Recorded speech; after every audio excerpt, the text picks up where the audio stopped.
Greetings, everybody, and welcome to Gaming Materialists. My name is Jean Badgelan, and I am here for This is Revolution and VarnVlog's monthly gaming and nerd culture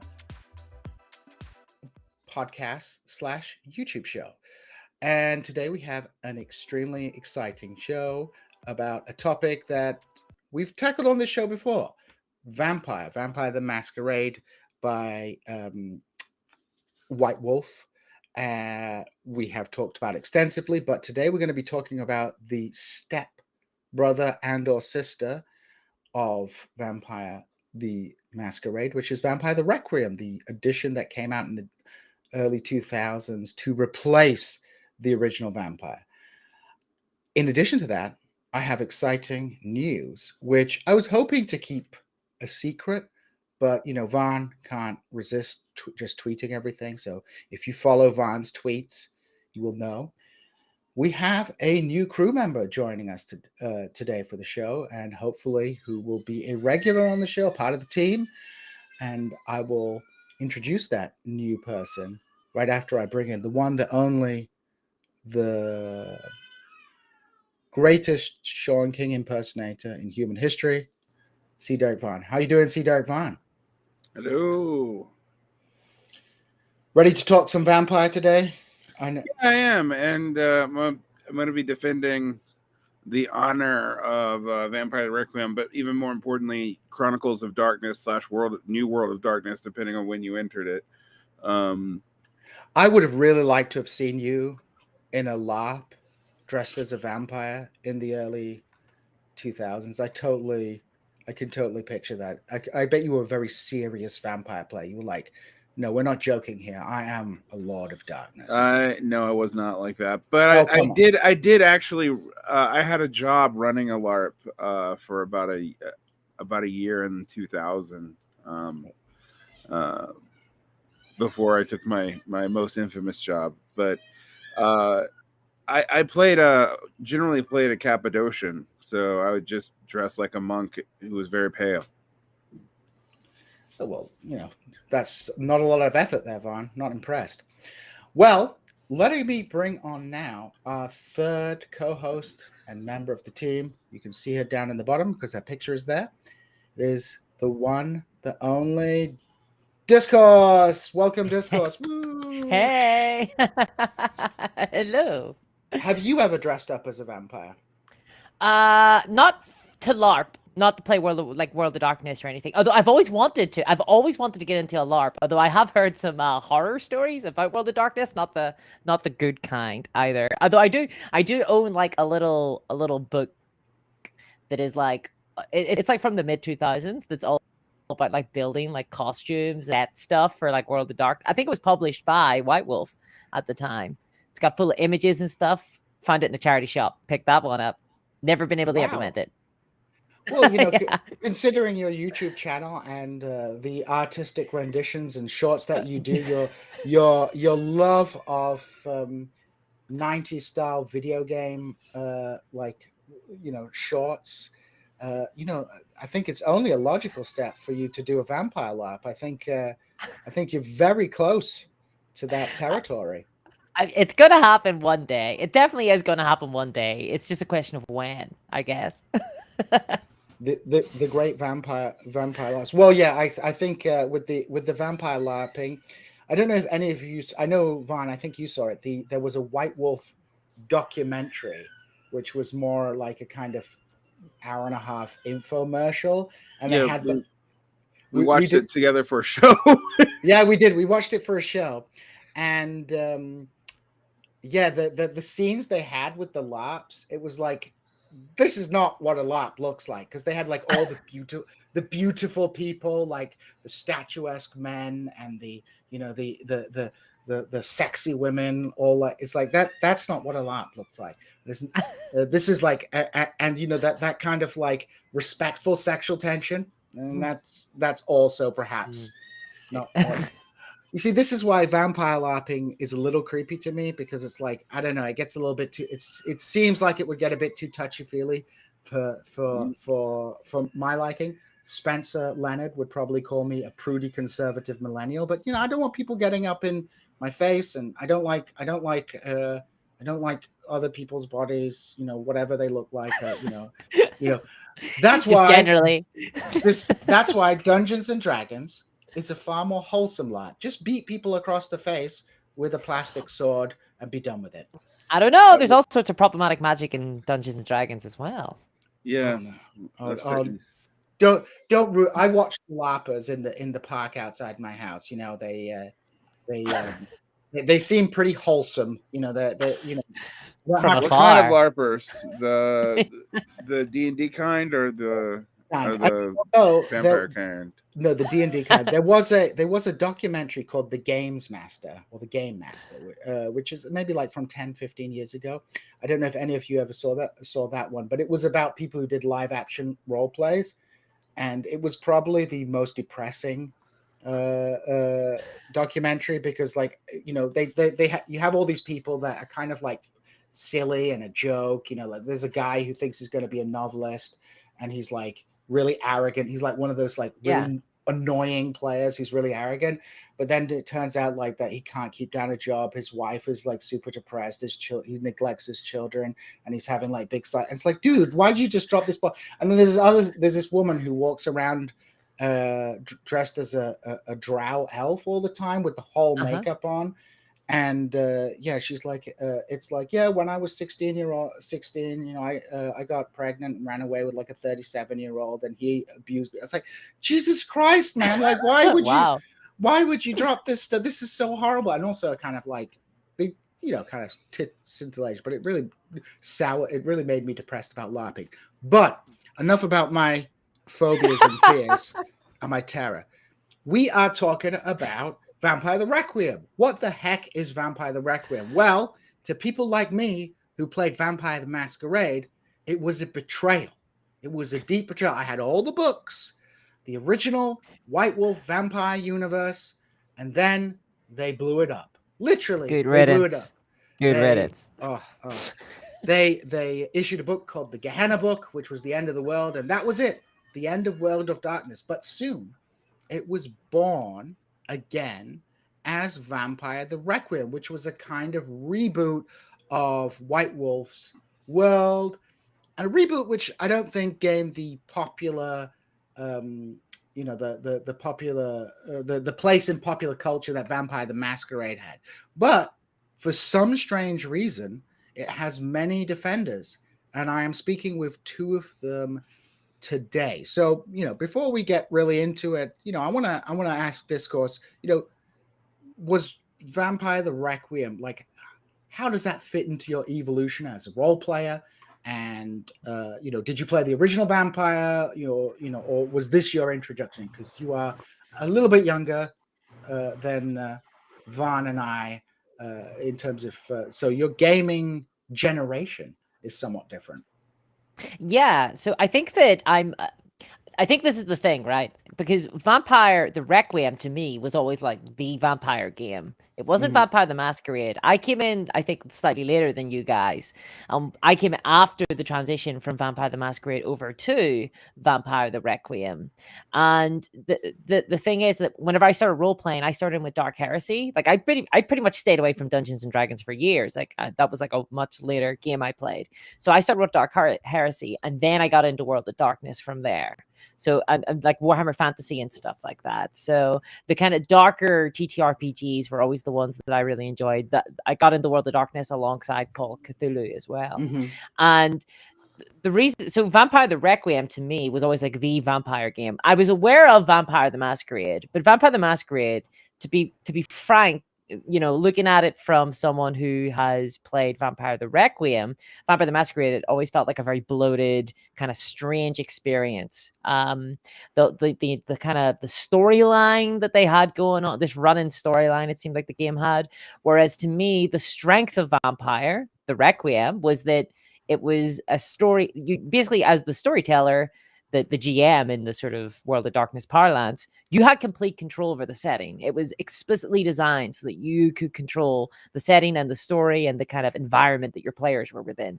Vampire the Masquerade felt like it was very prescriptive in comparison. So you were aware of Vampire the Masquerade, but didn't have direct experience of it. But From the video game, yeah, from the video game. from Bloodlines, yeah. So Yeah. Bloodlines was quite an influential game at the time. So people are aware it was made by Troika, and it's kind of viewed in retrospect as a classic. It's got DiMaggio, the guy who plays Bender in Futurama, does one of the voices, I think. So I mean, it was with multiple endings and things like that. So that's interesting that your experience with Masquerade came through the video games.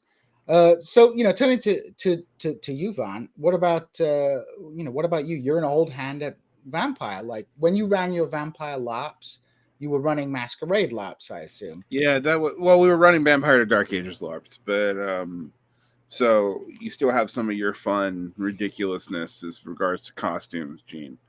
But yeah, I got into LARPing because, frankly, it was a fairly cheap hobby. The Mind's Eye Theater books were significantly cheaper than the gaming books, although I got them too eventually.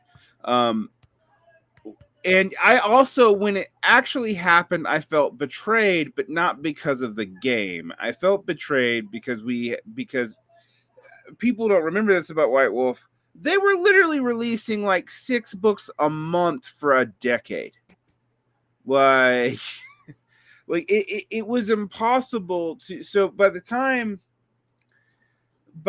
they reset, and they were releasing new material, even new core bucks, up to the moment they reset, which was a fundamental mistake.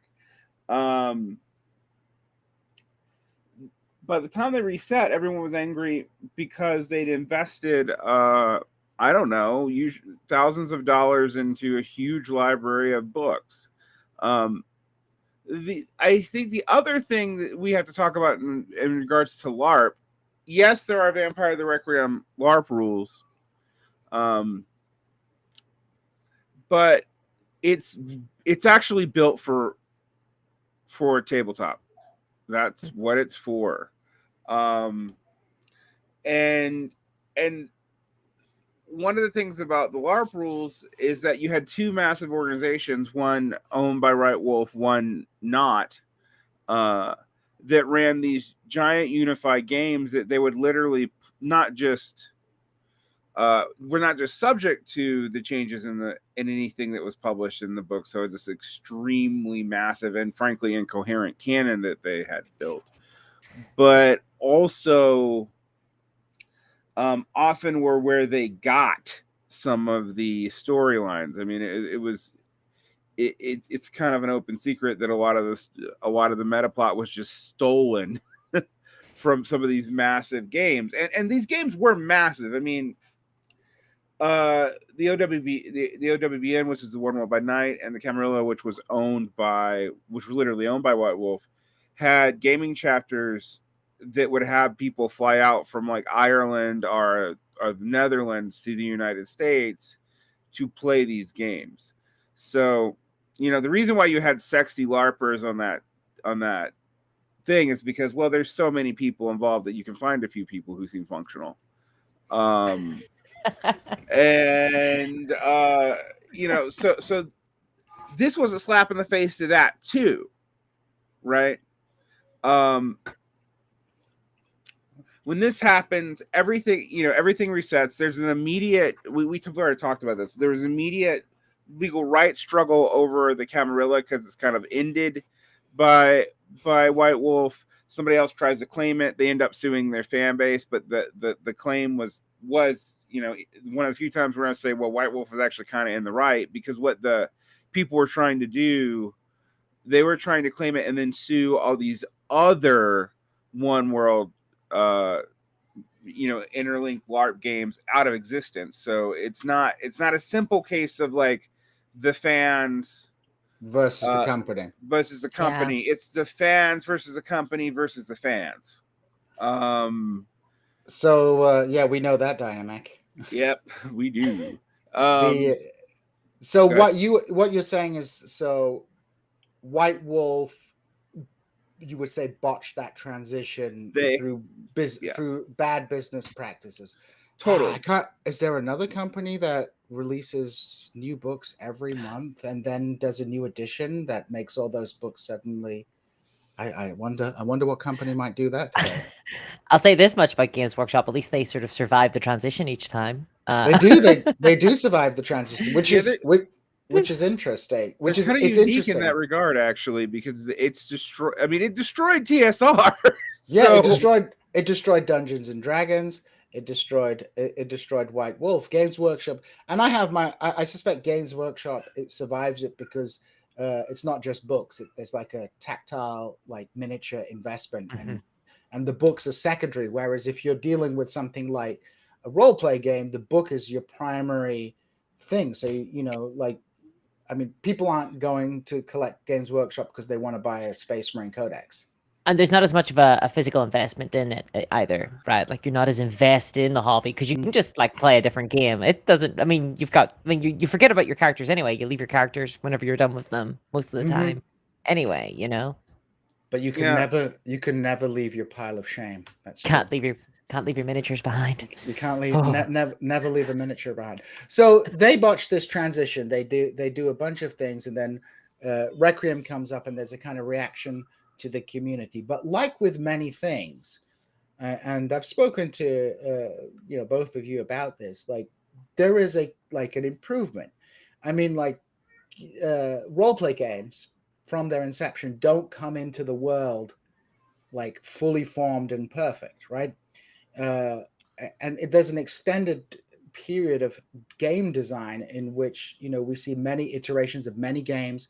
I mean, like compare like original, I know there's a lot of nostalgia for original Dungeons and Dragons, but like 5th edition Dungeons and Dragons is so much more accessible to average people. What I think people often miss about the older games is like the kind of darker aesthetic and the kind of like harder world. But like in terms of game mechanics, we often deal with like a good evolution, unless it's 9th edition Warhammer. But you look like you have something you want to say about like the evolution of games mechanics. Well, Discourse, go ahead.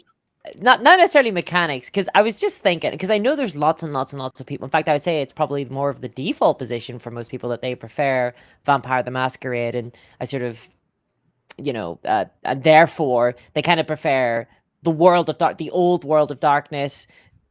White Wolf really screwed us over with the naming of this stuff. So it's the old World of Darkness, which is Vampire the Masquerade, and then that changes to Chronicles of Darkness or New World of Darkness with Vampire the Requiem, and now there's the new World of Darkness, which is Vampire the Masquerade 5th edition, and New World of Darkness is now known as Chronicles of Darkness. Right. Yeah. So how confusing.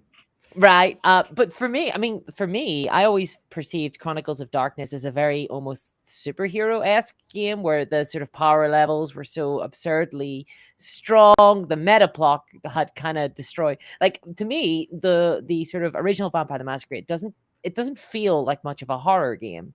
And what I want, and the thing that I love about Vampire the Requiem and kind of the Chronicles of Darkness generally, is that it's very focused on horror and like the sort of, I think it's described often as personal horror in the books. I'm not sure how well it succeeds at that, but certainly the tone is one of horror generally. Whereas Vampire the Masquerade is like, I've played games of Vampire the Masquerade. It's you're usually kicking in doors of warehouses and fighting Nazis. That tends to be the stories that I've seen played out on the table. So what do you think? What do you think makes Vampire the Masquerade seem like somewhat mundane compared to Vampire the Requiem? Is it a mechanical thing? Is it the metaplot thing? What do you think? Metaplot.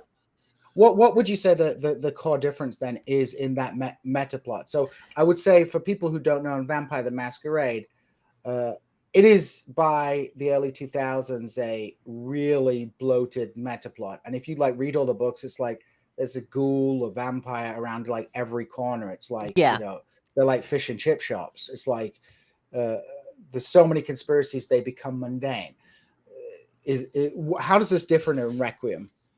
So Vampire the Requiem is different from World. There's no history. There's no kind of set in place. There's like a vague kind of history given in the book, you know, and suggestions for the storyteller of stuff they might want to incorporate. There are obviously there's vampire bloodlines and clans, but they're much less certain. Everything's more amorphous. Everything's much more up to interpretation. And oftentimes it's kind of described as a city level game, you know, Mhm. where any sort of things that are set in stone tend to be set in stone for that city.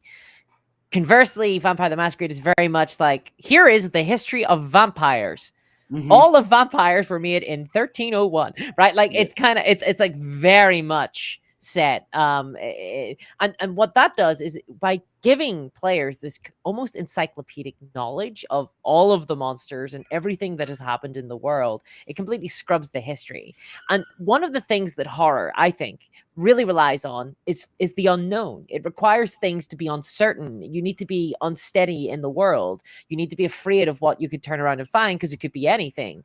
Vampire the Masquerade, to me at least, as someone who's played through the Giovanni Chronicles, Mhm. it just feels like, you know, you kind of you turn around and it's a ghoul. Oh, I know what one of those are. It says all about them here. And another thing about the meta plot is that I sometimes think, and this happens with Warhammer 40K a lot as well, is that people often mistake a lot of content, a lot of lore as depth. And that, I don't Right. think that necessarily, you know, just because there's like massive books written about it doesn't mean that it's actually deep at all.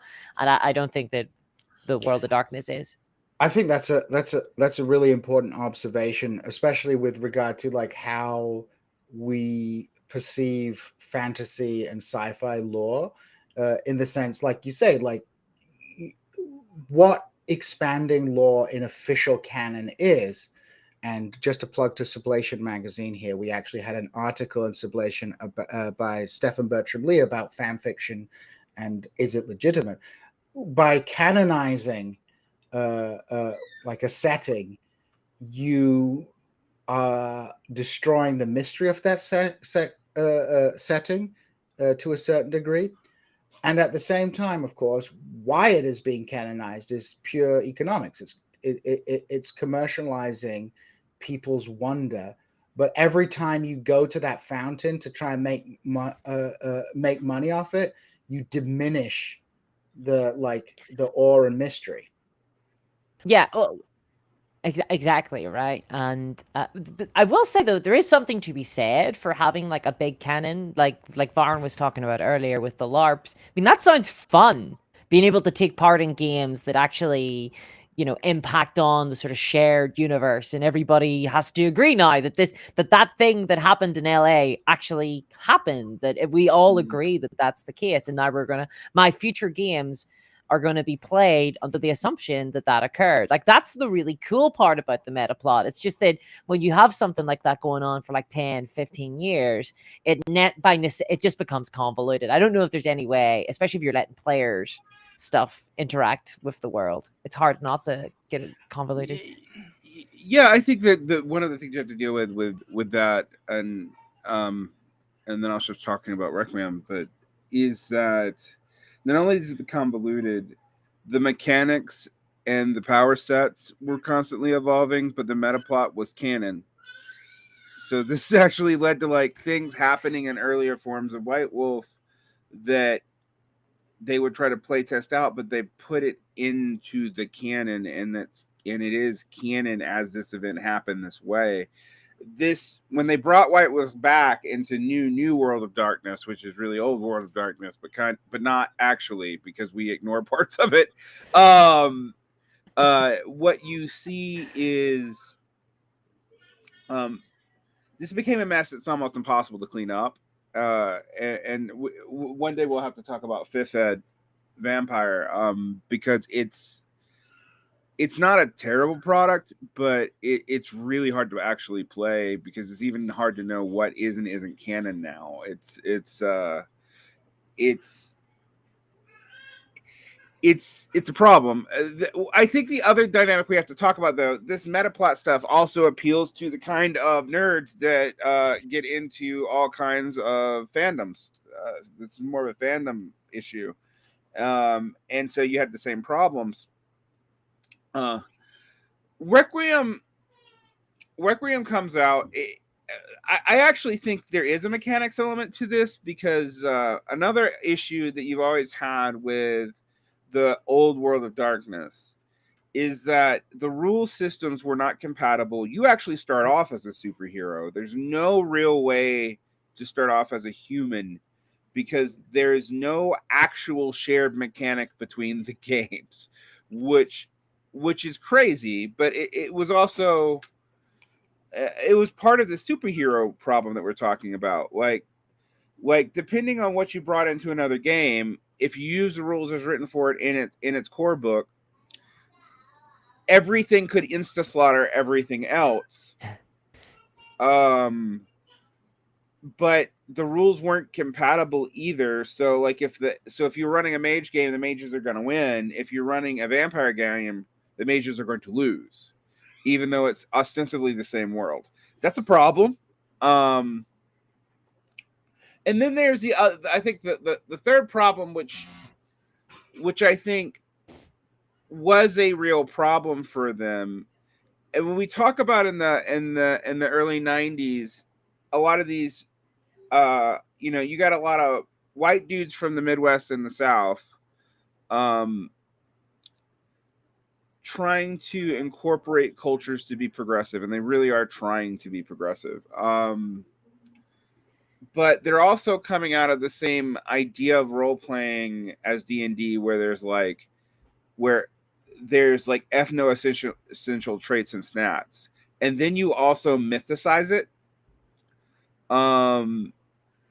They realized even by the late 90s that they needed to write themselves out of that, and in some cases, for example, I would actually say they end up being very interesting. Like we talked about it off air, the Assamites, which are they were originally just like straight up assassin terrorist vampires, but then actually in the later editions they said, oh no, that's just the racist Western stereotype. They're actually a deeply cultured Middle Eastern.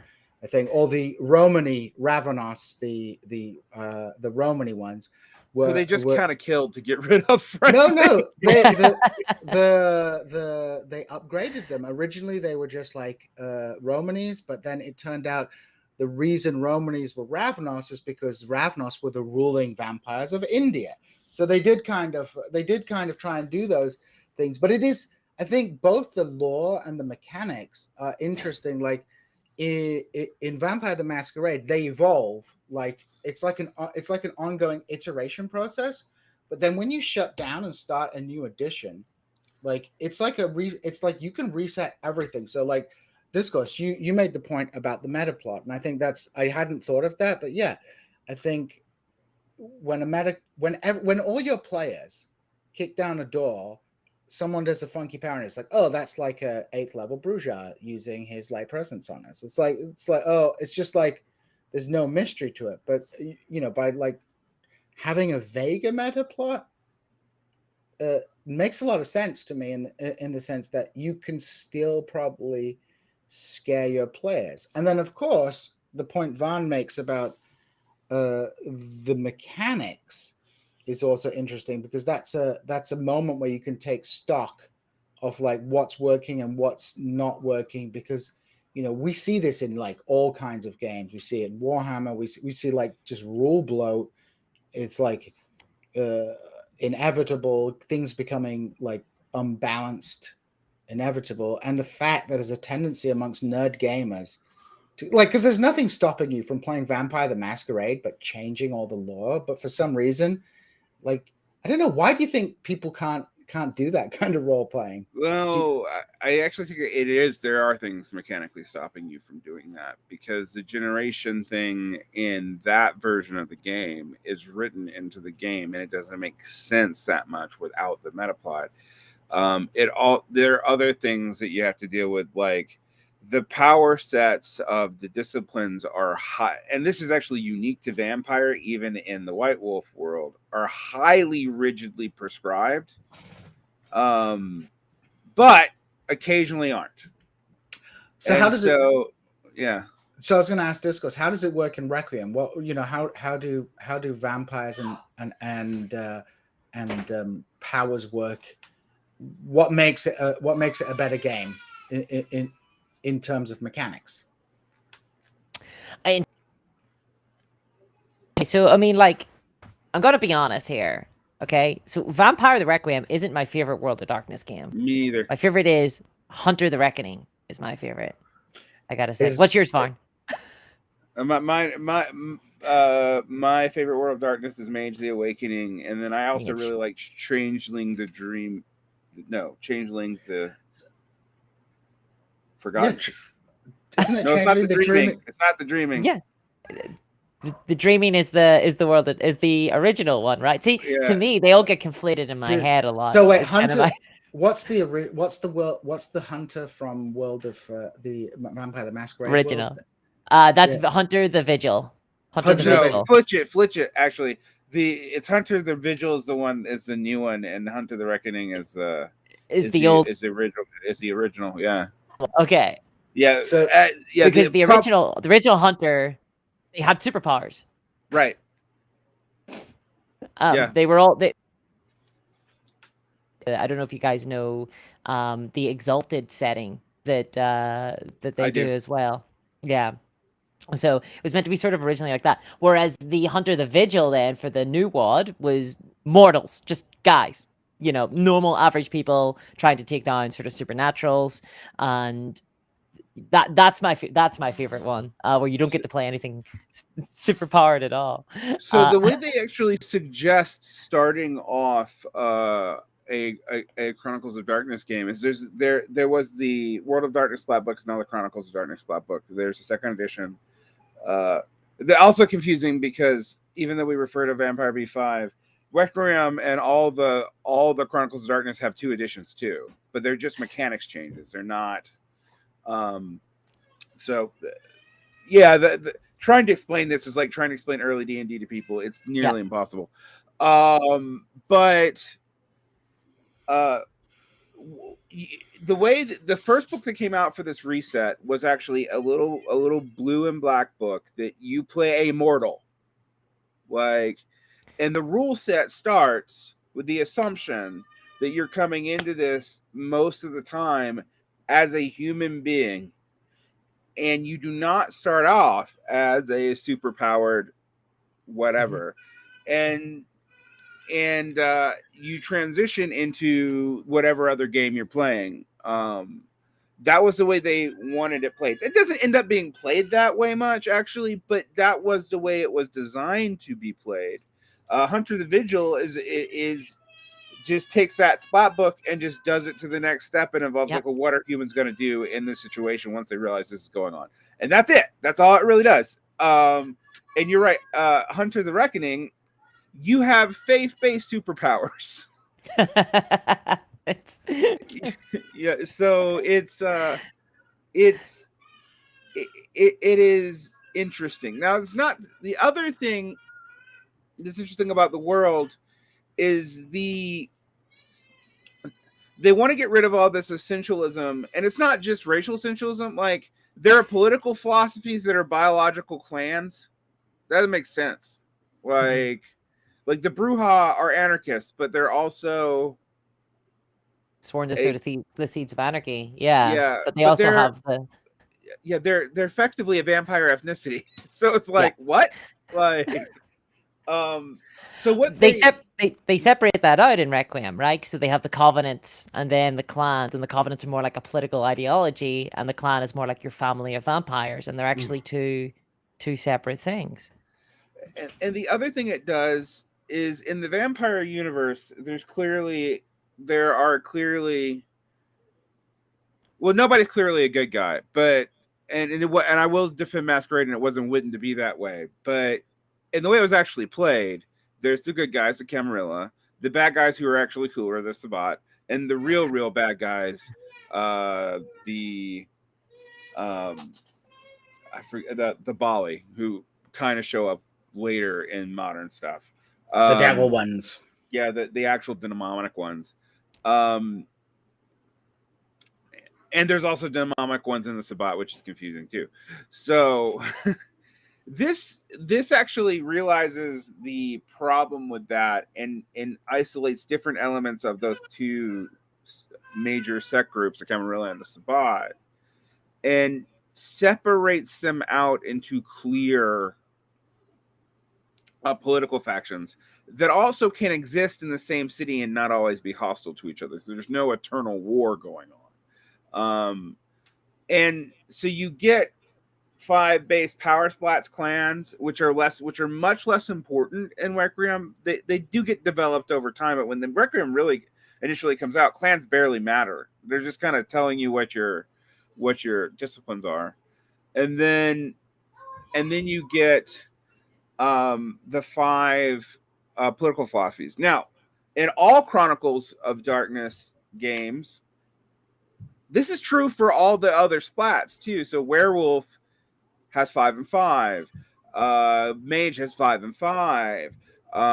Promethean, a game that I think is actually cool, but no one really plays because it has no prior analog, 5 and 5. What the hell is Prophet? Wait! You can't just like drop. What the hell is Promethean? The Promethean is Burning? cool. What is Promethean Discourse? You play a golem, basically. You play like a sort of a monster, like an inanimate sort of monster that's trying to become human in some way, and everything around. They have this. Oh god, I can't remember the name of it, but basically this effect that affects mortals around them that drives them to hate you, and so you can't stay in the one place for too long. It's a very interesting game. It's very different. Yeah, so they have, although it's slightly confusing because you would think mommies would be part of that, but mommies have their own game too. Mommy the Cursed, and then there's Geist the Sin Eaters. I'm going back through all the different games that they do. God, like there's so many, like it's crazy. Yeah, Beast. There's Beast as well. Oh yeah, Beast. Yeah, Beast, which is that's the one that I find hardest to wrap my brain around. But what's Beast? I've never heard of these obscure games. Beast the Tickling? No, Beast is like basically every other kind of monster that you can think of. It's primordial monster forms. And so that's what's really cool about it, because you get to create your own sort of monster and a lair as well that you get to have, like basically your own dungeon that people can come into. You can enter people's dreams and things. It's very weird. It's kind of like you could be Swamp Thing. Yeah. Kind of yeah. But all these there's consistency between each one of these sub games. But unlike before, they're not written separately. They're not developed separately. Now, what they also do at Requiem is they do have Metaplot, but it's vague and minor and always questionable. And early on, this is really, really true. So, for example, there were 2 antagonist factions. Biel's Brood, which is another devil one. And then the 7. I can't tell you what the 7 is, because if you read the book, there's 5 different possible things it could be. They give you 5 different ways to run this antagonist, and it's absolutely not meant for players. And so that changes the dynamics quite a bit. I think one of the reasons I think Requiem had a hard time, though, is that Requiem, of all the New World of Darknesses, keeps more of the naming conventions of the old game. So even some of the clans have the same names, which is confusing because they don't work the same way. They don't do the same things exactly. And I think that was used as an attempt to onboard players from the old world. But I think it was a mistake. Yeah, I agree. And it makes it so confusing to talk about as well. This whole topic is extremely confusing to talk about. But if the confusion not only reflects the game development, but I think also reflects like the way that now that the IP is owned by different people and different people make the games, and now both these are not 2 different editions of the same game. They're now literally just 2 different games that are, like, I guess, in market competition with one another now. Sort of. I mean, so here's where it's unclear. It is unclear that there will be any more Requiem games. There's the last Requiem book that was released was in February 2020. So Requiem had a longer run actually of development than Vampire the Masquerade, which I think people miss. But in 2006 is when things start getting complicated, and this is also one of the issues with Requiem that's really complicated its existence. So 2006, White Wolf gets merges with a European game company. When I say European game company, I mean a video game company. It's allowed relative autonomy, but they really want to push money into like a massive online role player game, which was ended up being a fundamental mistake. Also, Vampire the Requiem, the first book was one of their best sellers, but it never does as well as Masquerade did. Chronicles of Darkness, I think it's probably more loved now than when it was actually released, and that's also kind of a kind of sad problem with it. And at first, they're still doing the book releases like they did in the old Vampire days. Like, the first run, you have a bunch of books come out real fast in 2004. And they're also not sexy. They're just useful. So you have Requiem, then you have Coteries, and you have Nomads, and you have the first Bloodlines book. All right. Now, you will notice that in none of those things, none of them are Metaplot driven until you hit the Bloodlines book. Like, so you got 4 whole books released before there's a whole lot of additional Metaplot. But they start slowing down production around 2006. So I think they start releasing, because just to put how crazy it was in Masquerade days, they were sometimes releasing, they had like 5 to 6 games, and they were releasing 1 book a month from every game. Like I actually have. That's wild. That's wild. That's way too much. Do you think that schedule tires people out though in the end? Do people get burned out with the release schedules? Because when you get so much of something, does it does it end up destroying interest? That was the problem that they were having. It's not just was the Metaplot wrapping everything up. They were also having the problem, and why they did this is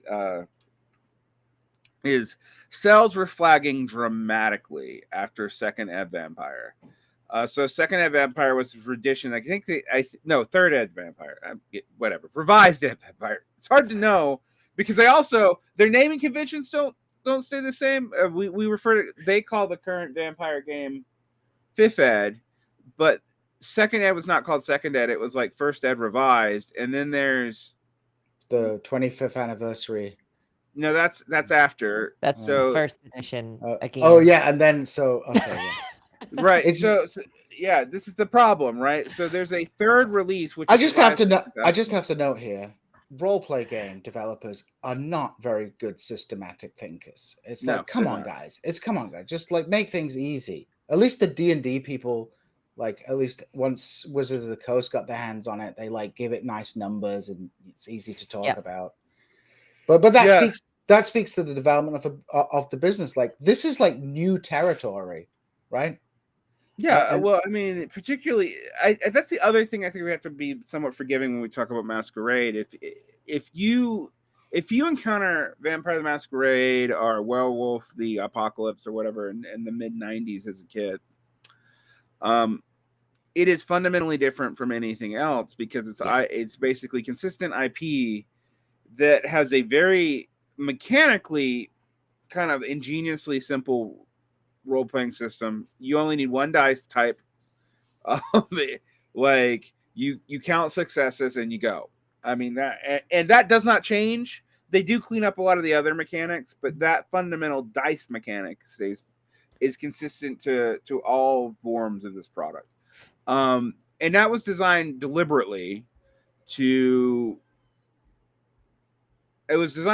partly to get women invested in gaming because no one wanted to hang out with math nerds. That was literally the thought process. But it worked, right? Because World of Darkness was for theater geeks and for all the alternative for the freaks and the those kind of nerds as opposed to the traditional sort of Dungeons and Dragons player, right? I mean, it's a kind of cultural. It's a cultural paradigm shift, really, because Mhm. because it's moving away from the war game origins of Dungeons and Mhm. Dragons to like you say, let's dress up and like let's. I mean, it's a storyteller. It's not a dungeon master or like Yeah. something that's a big paradigm shift. But I'm wondering. Oh yeah, go ahead. Discuss. Sorry. But and that's kind of one of the things about Chronicles of Darkness and Vampire the Requiem was that they were trying to hew back to the original intentions of Vampire the Masquerade. I think that over time, because of all this focus on powers and kind of generations, that the game had become much more of a sort of combat oriented, like where Mm-hmm. I can influence the world with these special powers, and that's all mechanical. In Chronicles of Darkness, they kind of go, okay, right, that was never the intention. Like we didn't set out to do that originally. Let's go back to the drawing board and go back to where it was, where it's meant to be just storytelling and dealing with emotional issues. Mm-hmm. In Vampires the Requiem, you have your sort of touchstones and things like that, things that keep you human. And you have to, you're meant to be role playing out your kind of, like as Varn said, your transition from mortal into vampire and all that entails. And that's kind of, it's more like a low level sort of story, but it's one that is more emotional, and it is one that's more about role play at the table as opposed to just simply trying to kind of interact with the world in a combat style. I think that's a really important observation because a lot of people uh, think that they want to play with powerful characters in a game, but they find that they find that not interesting at the end of the day. That's why nobody plays like level 20 characters in Dungeons and Dragons. Everybody wants to play like level 1 to 5 because I think you mentioned it at the beginning, Discourse. It's uh it's it's like more horror. There's more Mhm. horror and mystery and intrigue and excitement when you don't know what's going on, that danger for your character is real. Your character can get killed and things like that, and that makes the game just more exciting and more story driven. I think that the part about when I played Vampire, the Masquerade, there was definitely a shift in the culture from like doing intrigue to like there's a combat every week. It's like Mhm. roll for, what is it, wits and alertness. Like the GM would just go wits and alertness, everybody. It's like, oh my god, what's happening now? And it would turn out, and it's not really a great game for combat because at least Dungeons and Dragons is like grid based. Fifth Yeah. edition, you can play quite like you can play as a quasi war game. I've played. Mhm. I've got all my like Warhammer minute. That's the best way to Scenery play out. D&D. It's the best. Yeah. It's the best way. But Vampire, like trying to do combat, it's like where am I? It's go It's ahead, got to be Discuss. theater of the mind. Yeah. Yeah, it's got to be theater of the man or dressed up or dressed up as a vampire and talking to each other. But yeah, I think like there's like a very logical, like you said, like a logical reason for Requiem taking the direction that it did. But what I wanted to ask you, Discourse, specifically is, like I guess we're all broadly within the millennial range, but I think there's like the old millennials like Varn and I and the young millennials like you. And there is a big divide around 2000, I would say, in gaming culture. It's not that computer games hadn't been important before and things like that, but I think there's a kind of big, uh, uh, uh, a kind of cultural shift in the 2000s. And we talked about like everybody bitching and moaning about, like changing editions and stuff like that. But do you think there was something in the cultural zeitgeist at the time that just meant that there was like less interest in playing like vampires? Like that was kind of like something that was tired, like because I'm in two minds about it because there was the whole like Twilight stuff and Yeah. Yeah, that's True. later though. Yeah. So what are your thoughts? Like, are there like external reasons why like Vampire the Requiem just didn't take off? Like it didn't touch on something. Well, I mean, like for myself, I never got into vampire until I would say after probably 2010. So Mm-hmm. whenever I was getting into it, it was around the time of like Twilight and things like that. But I would say that like any talk of vampire back then was tarred with the idea of Twilight. Like you could not mention the word vampire without having Twilight jokes made at all. You know that, and I don't know. I actually don't know what vampires were like really in a pre-Twilight world. I think I was a little bit too young to really quite appreciate them, aside from watching like Bram Stoker's Dracula, right, or Interview with a Vampire, I suppose. Interview with a Vampire is what vampires were before Twilight. Yeah. That's what it was. Yeah. See, and I mean, I don't. For me, myself personally, I don't think that it didn't make me think less of vampires or anything like that. It didn't make me think they were lame because I wasn't really interested in Twilight and like whatever, you know, it was just kind of a joke. Then maybe they did lose a little bit of their edge, a little bit of their teeth, you know, in those years.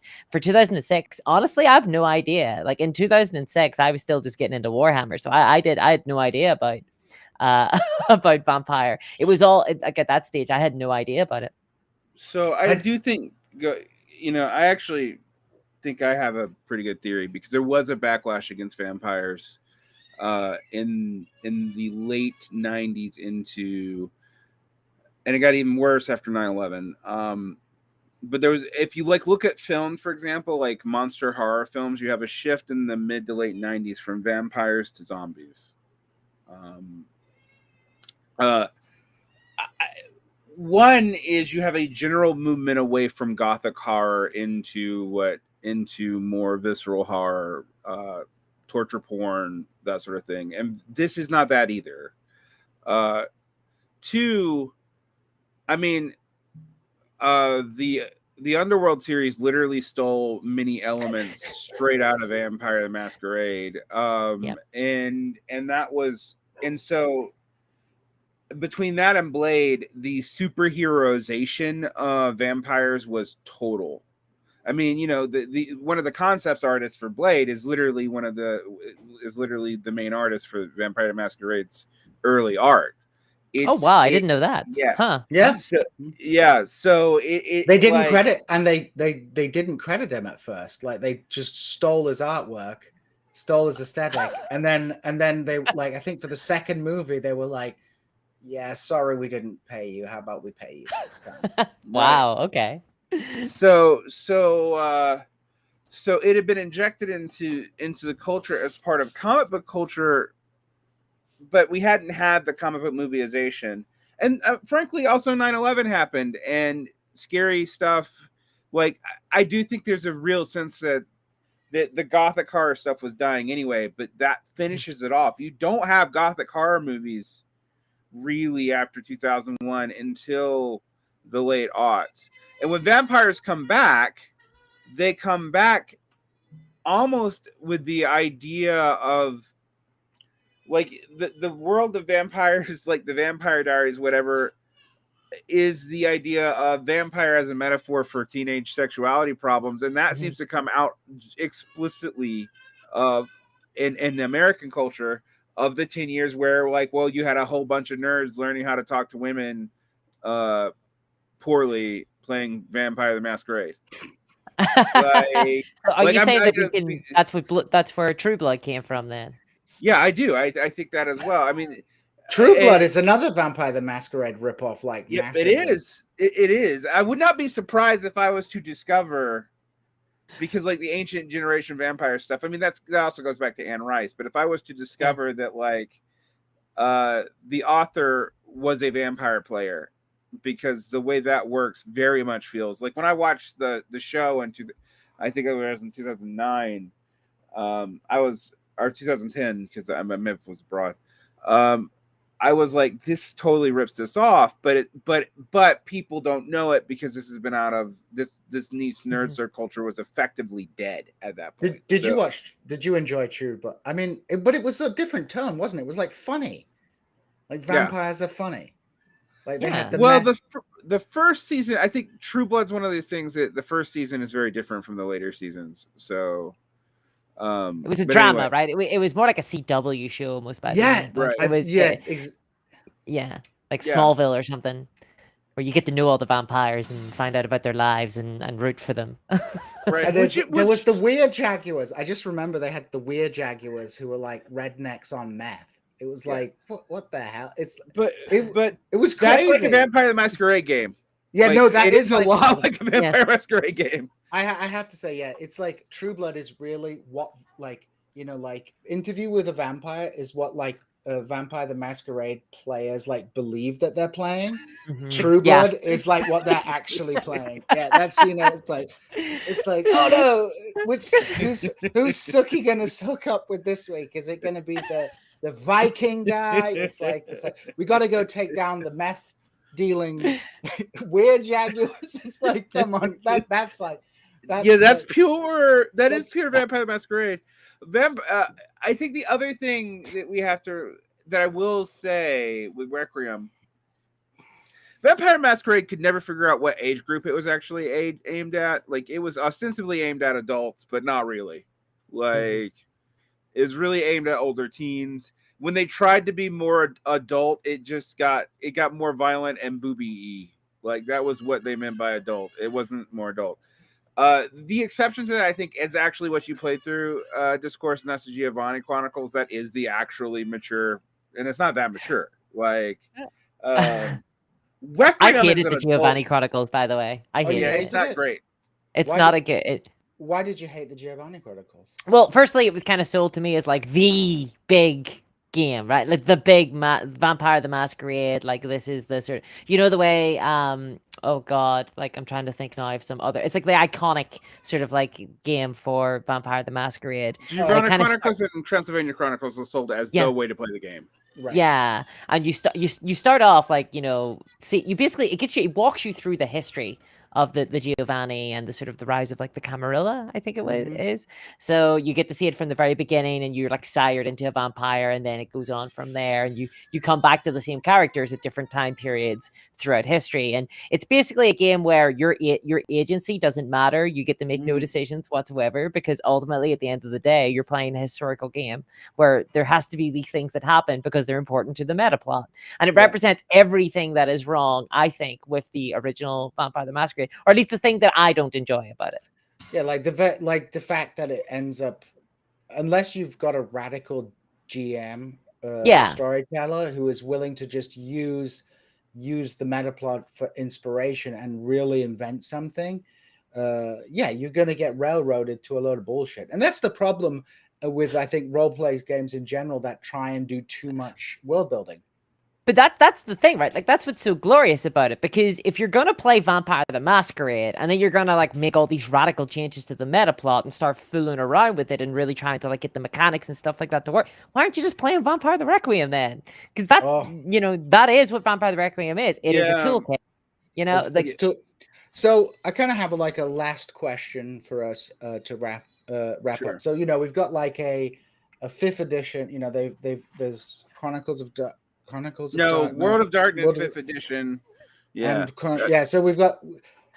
Do you think Vampire is going to come back? Do you think that the day of Vampire is gone? Are they? Do you think, why, if we want to play horror, why not play, like you suggested, a Discourse, Call of Cthulhu, which is like still seems to be going strong. Firstly, World of Darkness never went away. It's always been there. I've been playing it for the last 12 years. It's still kind of around, and I really like it. But it's a much different type of horror from like Call of Cthulhu, right? Like, Call of Cthulhu has the mythos and the Lovecraftian sort of elements, and Vampire doesn't really deal in that as much. There are elements of it there, like even Chronicles of Darkness has it with the God Machine and things like that. So, but I think they're definitely. I mean, so long as there are edgy teenagers, there will always be a place for vampires, I think, in society. So long as there are sad teenagers who want to write poetry, there will always be a place for that sort of gothic kind of horror, for sure. But so long as they grow up into edgy 40-year-olds who also write poetry. Yes. But the thing is, right, I mean, you've got to remember that at one stage, World of Darkness was more popular than Dungeons and Dragons as far as role-playing games go. Like in the 90s. A lot more popular. Yeah. Like significantly more popular. World of Darkness was the role-playing game. It wasn't Dungeons and Dragons for a long time there. I don't see them ever quite Like Lord of the Rings is just such a good series of movies. There's never gonna be. I don't like. I guess I suppose over time our cultural touchstone is changing. Now, I'm getting old. I'm like Lord of the Rings. The kids are like the Marvel movies. But I think I don't know. I think that vampires still have a place in society. I think they have survived the transition through from like Twilight pretty well. I think they're sort of being rehabilitated a little bit now because there was a long time there where they were kind of lame, and I think we're kind of getting over that. The lameness. Varn, final word? Yeah, I think, one, the despite the fact that they were releasing massive books on, when I say massive, like 500-page books in print on demand form, which literally disintegrate pretty much when you touch them.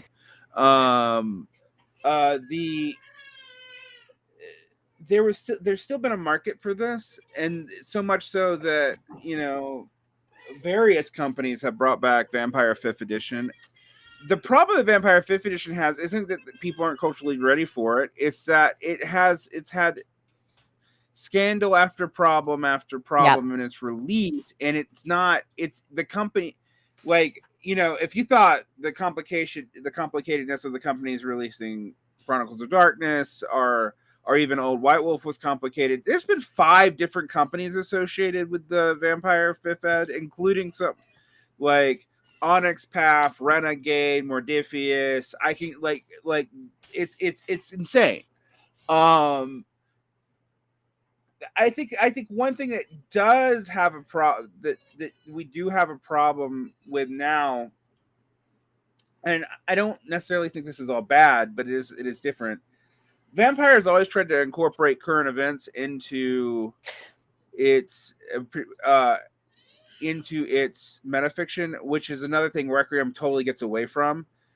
Moving Vampire 5th Ed back, and they try to do that. That does not go over well, and it doesn't really work.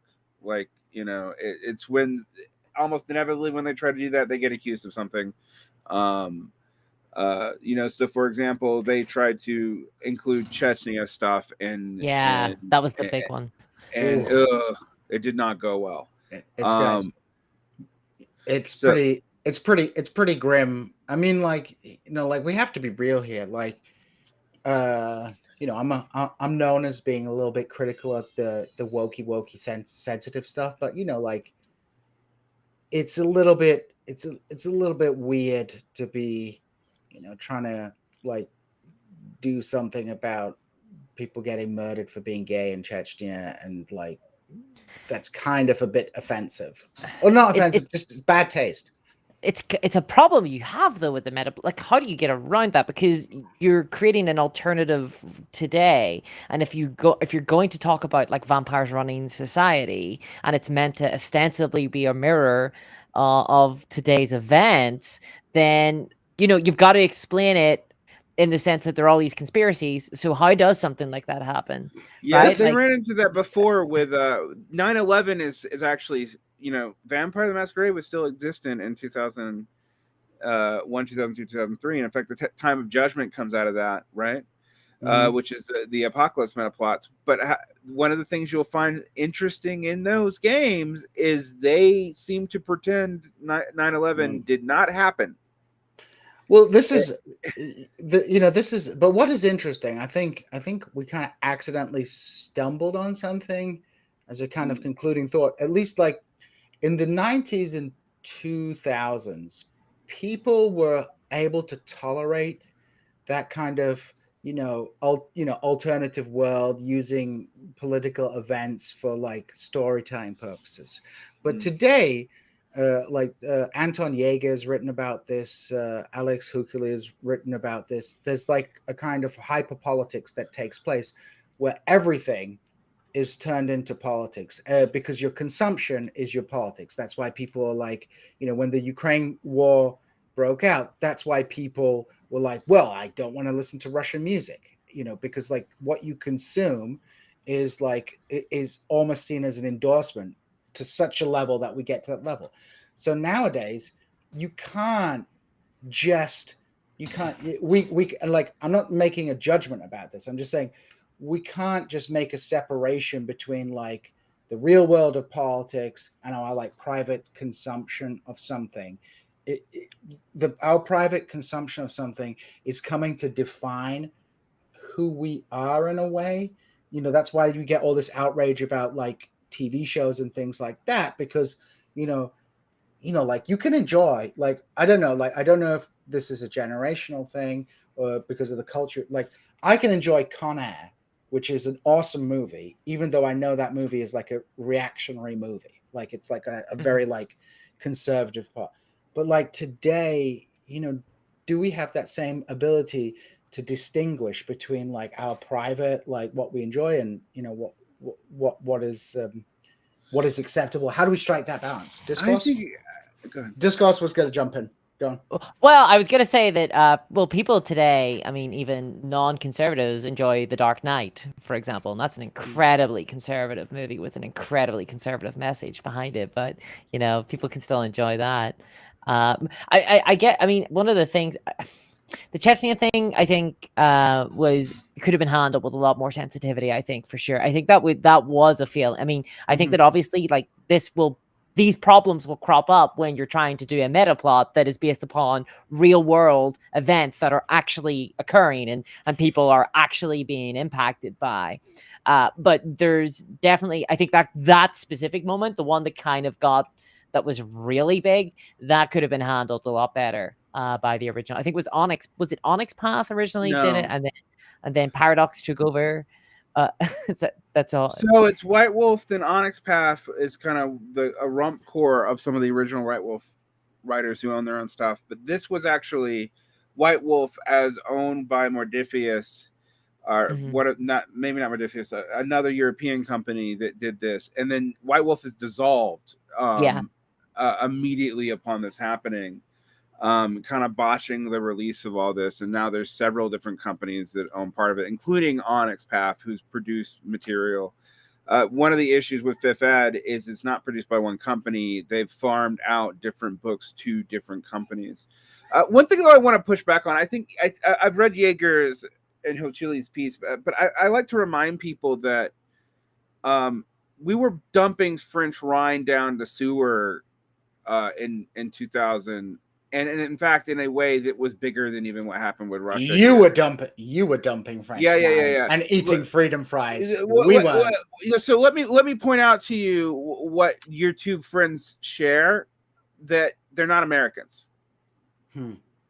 This is part of American culture for way longer than the last 20 years. So that doesn't really explain what happened here. We've been politicizing everything since the 70s. Like,